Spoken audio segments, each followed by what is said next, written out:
Seja bem-vinda, seja bem-vindo ao Mediunidade Sem Tabu, essa série exclusiva do Portal Mundo Maior, onde a gente vai trabalhar aí ao longo de 16 episódios esse tema, esse universo da mediunidade, sem tabu, sem pressão, sem peso, né? Eu acho que isso é o mais importante.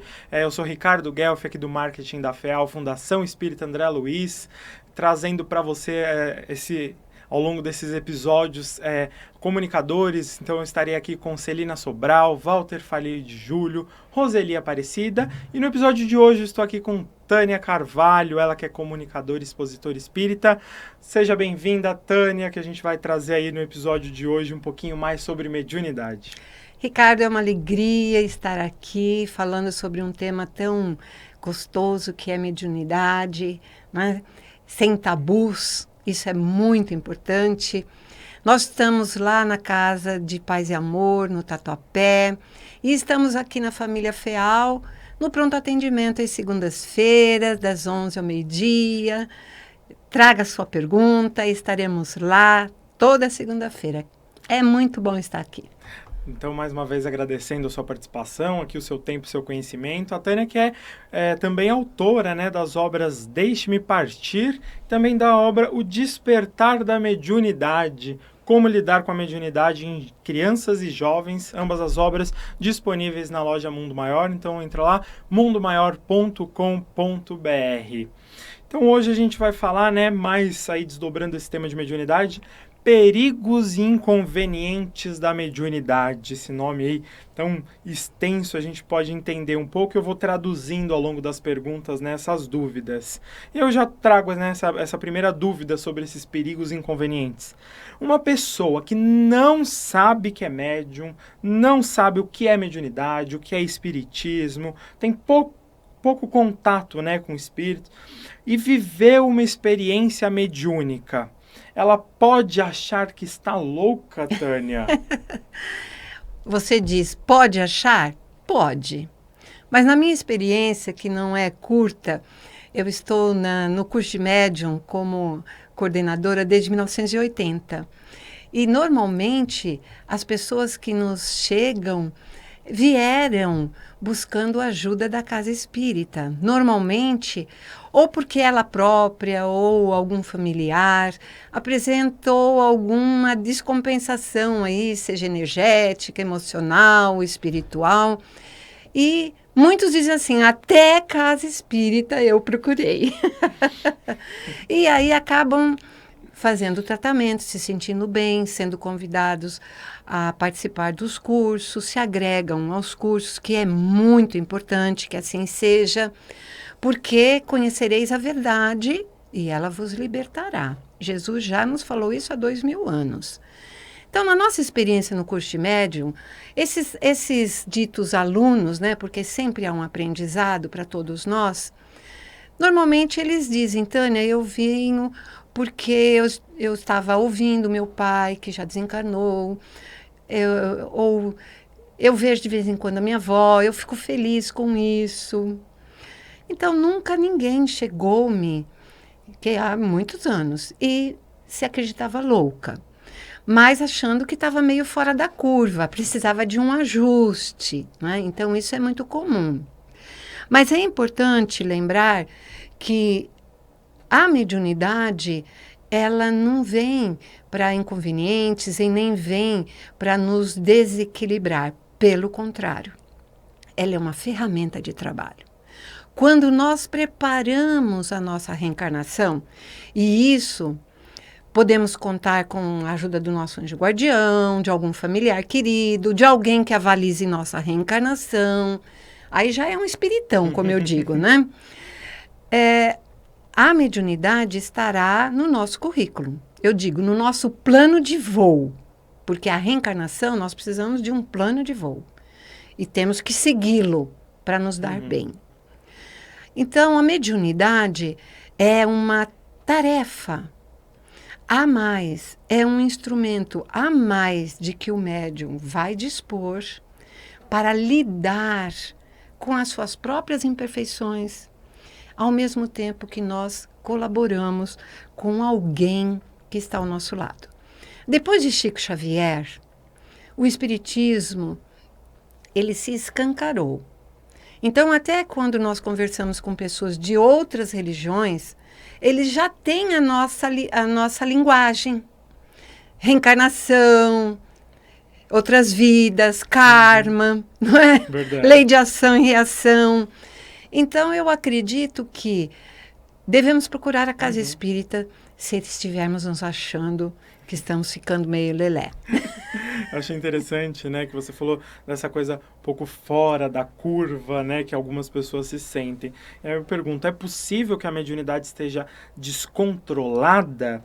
Por exemplo, um médium pode estar na rua, no trabalho e começar a ouvir ou ver espíritos, e até que ponto isso pode prejudicar o dia a dia, né, desses médiums? Olha, acontece muito. Na nossa casa espírita, ao longo de todos esses anos que nós lá estamos, nós já vimos, eu acho que de tudo.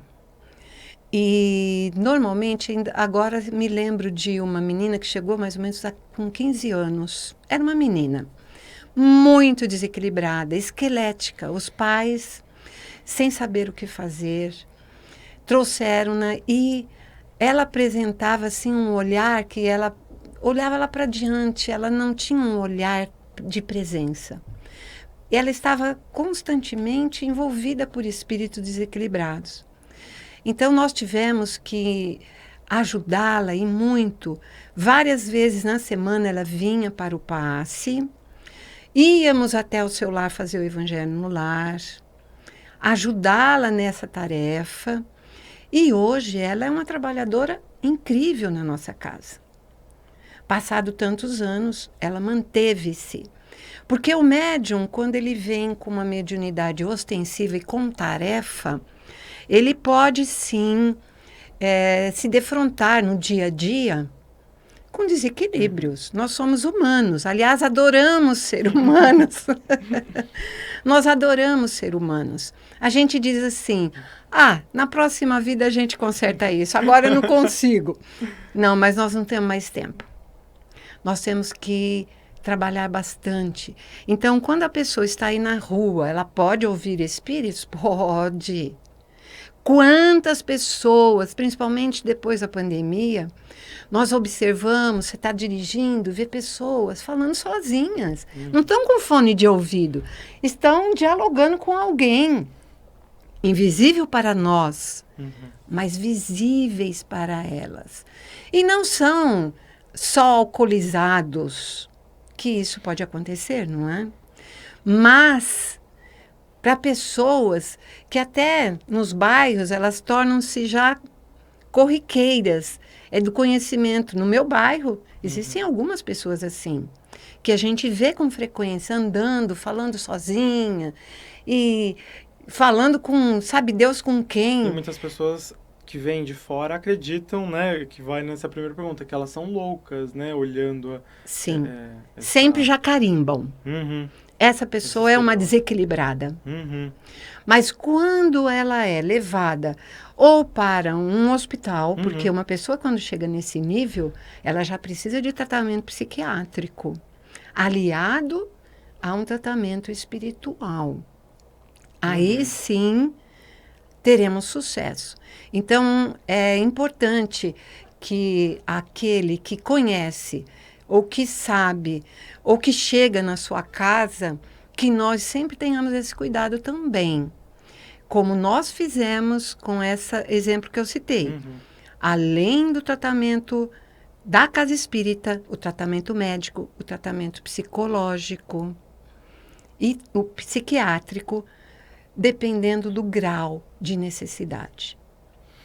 Como lidar com essas questões, né, de saúde mental e mediunidade, e como as pessoas ao redor, familiares, amigos, podem acolher essa pessoa que está ali com esses sintomas de mediunidade nesse início? Como que seria esse Nesse caminho? início, eu sempre digo que a casa espírita é o melhor local.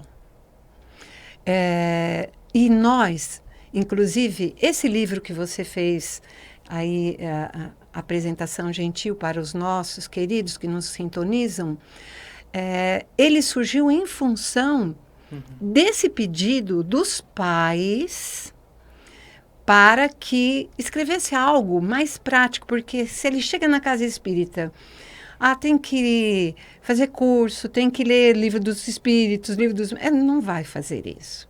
A princípio, não. Ela nem tem condições para isso. Então, nós devemos orientar, faça o tratamento espiritual. Na nossa casa, nós temos um trabalho específico que atende a doenças do espectros, desde o autismo, do toque, da ansiedade, da depressão. Então, nós temos um trabalho específico onde a pessoa, ela inicia ali e nós já encaminhamos. Na entrevista que fazemos, procure um psicólogo. Se não for suficiente, procure um psiquiatra. O tratamento aliado, ele é indispensável, não é? E aos poucos a pessoa vai retomando a sua postura natural, aí ela vai ter condições de ler um livro mais elaborado, de se fortalecer, porque todo livro traz sempre uma mensagem de otimismo, vamos seguir em frente, juntos. Legal, você citou, né, essa questão do livro, né, que ele é voltado para crianças e jovens. Então, você que está acompanhando a gente, teremos aí episódios só sobre a mediunidade infantil, só sobre amigos imaginários. Então, a gente vai trabalhar aí um pouquinho melhor esse tema voltado aí para as crianças, né? Então, fica acompanhando a gente no portal Mundo Maior. Tânia, eu queria perguntar, né, praticar a mediunidade pode gerar consequências físicas no corpo do médium, como doenças físicas? Essa pergunta é muito boa. Por quê? Kardec também questionou a espiritualidade com relação a isso. E ele dedicou, depois do Livro dos Espíritos, o segundo livro dele, Livro dos Médiuns. Porque ele foi trazido, né, a codificação pelos barulhos, pelas mesas girantes, e foi estudando aqueles efeitos mediúnicos que nós temos a nossa doutrina. Isso devemos muito a ele. E ele questiona, tem um capítulo lá, no capítulo 18 do Livro dos Médiuns, que ele pergunta se a mediunidade ela era normal ou patológica. E o espírito é assertivo. Ela pode ser anormal, mas nunca patológica. Porque existem médiums bem atuantes de saúde forte, rígida, enquanto que outros frágeis, doentes, que não têm mediunidade. Então, eu diria mais que a pessoa que detém esse sexto sentido e ele não é utilizado, seja de alguma maneira, ele tem que canalizar essa energia para o bem. Porque a mediunidade, esse sexto sentido, ele nos é dado para que nós possamos fazer veicular essas energias de lá para cá, de cá para lá, e nessa troca nós vamos evoluindo, nós vamos nos abagajando de coisas importantes. Então, uma água parada, ela atrai moscas, pernilongos, dengue, coisas ruins. A mediunidade não exercida ou não direcionada para uma ação social, para um trabalho comunitário, algo a mais, porque ela vai usar esse instrumento de uma outra maneira, mas ela tem que usar, porque senão ela pode sim se desequilibrar, né? Então, na nossa família mesmo, a irmã mais velha do meu pai, ela tinha todas as mediunidades. Inclusive falava outras línguas, ela curava, mas não queria ir a nenhuma casa. Meu avô levou-a para todos os centros espíritas, foi aos cultos afro, e ela sempre questionava, esse eu não gostei por causa disso, daquele outro, daquele outro, daquele outro. E ela acabou por se desequilibrar, e os últimos dias dela foi num hospital psiquiátrico. Então, o Dr. Bezerra de Menezes sempre dizia que os sanatórios, naquela época dele, ele dizia sanatório, né? Hoje nem existem mais esses locais, só hospitais dias, né? Estão repletos de médiums, né? que poderiam, através do exercício da bondade, da caridade, do uso dessa ferramenta, não estariam aí. Então, precisamos, sim, trabalhar a mediunidade, porque ela nos é dado como um dom. E dele teremos que dar contas, como tudo que recebemos na nossa vida. É interessante, né? Porque a gente nem imagina as relações que esses temas podem ter, né?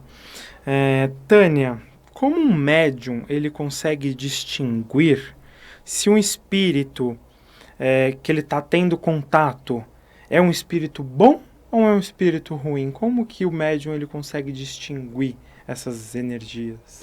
Se for um médium iniciante, ele vai perceber logo, porque no início mediúnico, como a criatura ela não sabe como lidar com isso, ela vai se desequilibrar e mediunidade é sintonia.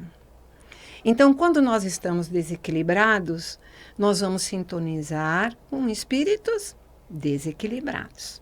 Infelizes, eu diria. Que estão aquém, que precisam modificar-se, como nós precisamos nos modificar. Então, no início mediúnico, eu digo isso também lá no grupo onde nós dirigimos o curso de médiuns. As comunicações serão daqueles espíritos que estão convalescentes. Mas num curso, quem traz esses espíritos convalescentes na espiritualidade são os espíritos bondosos que cuidam daquele curso. Então, não acontece nada de desagradável para o aluno ali, na condição de aluno. Então, no princípio, as comunicações são simples. Normalmente, eles relatam que estão sofrendo, que estão arrependidos, que gostariam de ter feito diferente. Não trazem, assim, muito conteúdo de orientação, e sim buscam orientação. Então, o início mediúnico, por conta da sintonia, ele é mais, assim, desafiador. E também meio frustrante, porque a gente quer já ser um Chico Xavier. Mas não queremos passar o caminho que Chico Xavier passou. As dificuldades que ele enfrentou. Os embates vibratórios que ele enfrentou, porque ele, antena parabólica. Hoje acho que essa palavra já é inadequada. Hoje é uma mídia social diferenciada. E como nós poderíamos dizer, você que é jovem? Essa relação, né? Acho que até eu sou dessa época da antena, e a gente usa bastante essa analogia, né, com o Chico, que ele fala, né? Dessa antena, dessa transmissão do telefone, né? Que toca de lá para cá. Hoje a linguagem, né, para se falar com o jovem, acho que... Tem que ser diferente. Né, com os jovens a gente fala, né, 15, né, 20 anos, já eles não viveram, né, esse trecho. Então é interessante essa linguagem, mas das redes sociais, esse sinal de Wi-Fi. Precisa de um Wi-Fi poderoso.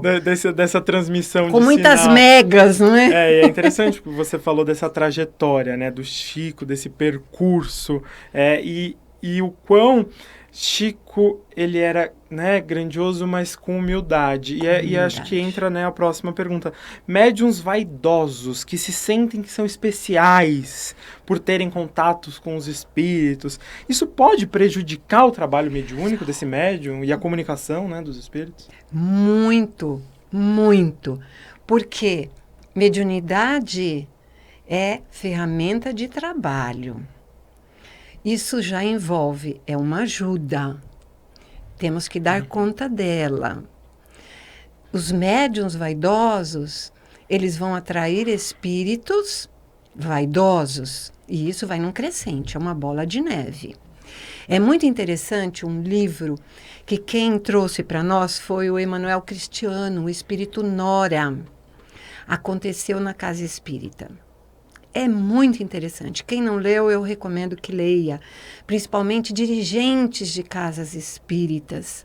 Porque ali nós temos uma riqueza de informações, principalmente com relação a isso, Ricardo. Existe lá nesta casa hipotética, né, que pode ser qualquer casa espírita, se a coordenação da casa não mantiver os padrões necessários na ligação com os espíritos mentores da casa, receber a orientação e sermos minimamente evoluídos, né? Porque evoluídos, em mundo de transição, nós somos muito solicitados e é bem complicado. Mas nesse livro, Emanuel Cristiano psicografa, a Nora traz através dele uma casa onde uma médium, Maria Souza, ela era uma passista, mas ela queria ser uma passista de cura, daquelas que, uau, curas instantâneas. E os espíritos que queriam envolver de alguma maneira e não conseguiam brechas, encontram nessa sua vaidade uma portinha para derrubar o alicerce daquela casa.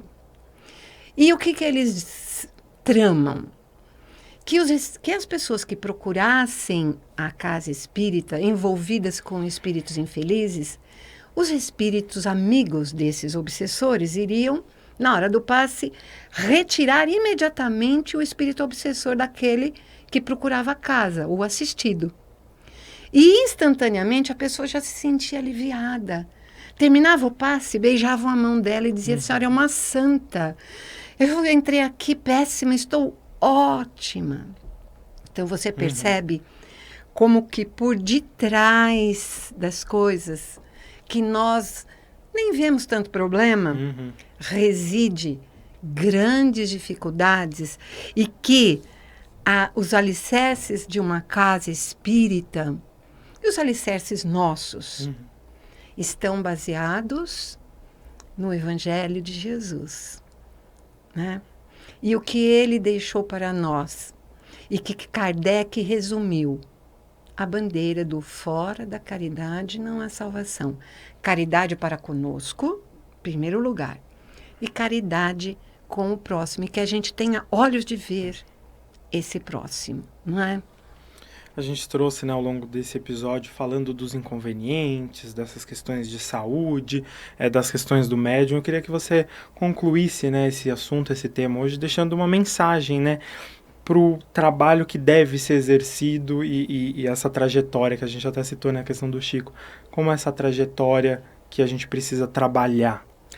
É muito importante a gente ter o Chico, para mim, principalmente...